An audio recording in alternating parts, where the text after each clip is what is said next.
The major story this weekend: Congress must decide today whether to extend the National Security Agency's authority to secretly collect and keep a record of telephone calls. Intelligence agencies say that is vital to the fight against terrorists. As we continue our survey of likely 2016 presidential candidates, we caught up yesterday with former Florida Governor Jeb Bush at the Johnny Cash Museum in Nashville.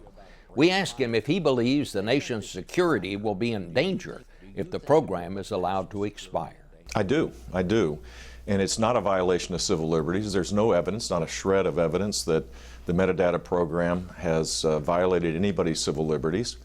The first duty of our national government is to protect the homeland, and this has been an effective tool, along with many others, and the Patriot Act ought to be reauthorized, as is.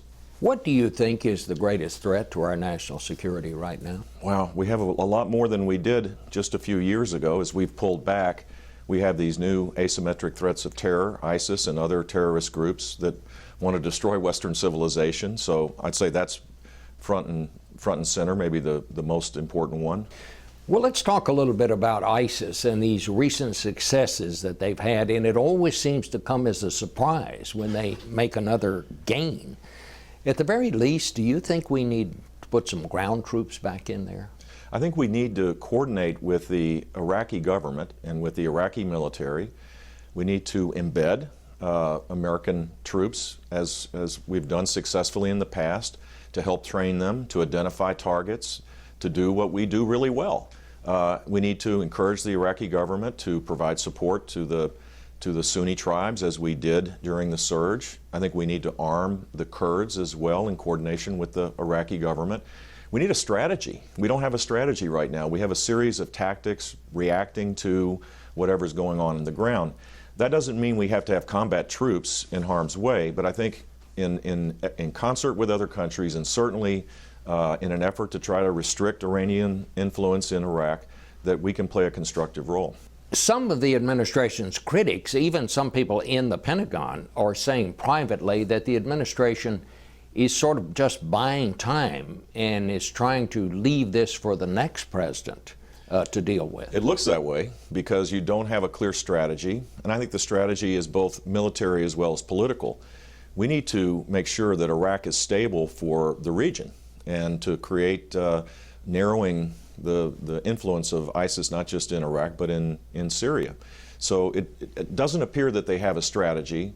And then they put, every time that they talk about a strategy, they put conditions on that strategy that make it harder to actually implement it. So I think the first thing you need to do is take the advice of military leaders that know a lot more about this than folks in the White House. Take their input, create a strategy, express what the strategy is, and the strategy ought to be to take out ISIS in a coordinated way. And do it over the long haul. This is not something that's going to happen overnight. And you think that can be done without putting ground combat troops? I do, but it does require training of the Iraqi military. It requires garnering the support of the region. It requires the air power that we have right now. It requires better intelligence. It requires special forces for sure. The president's using that, and that's a good thing. The Secretary of Defense said the other day the Iraqis basically turned and ran during this latest encounter. And I don't know if that's true or not. He certainly has more information than I do, but the simple fact is if we can re-engage with the government and with the military and train them and embed troops with them and narrow the influence of the Shia militia and restore what existed when the president came into power, which was a fragile but a secure Iraq, then we'll be far better off than what we have today. But I guess what I'm asking is, if they won't do it, we can't do it for them, can we? No, exactly right. But we should be engaged to make it possible for them to do it. That's the point.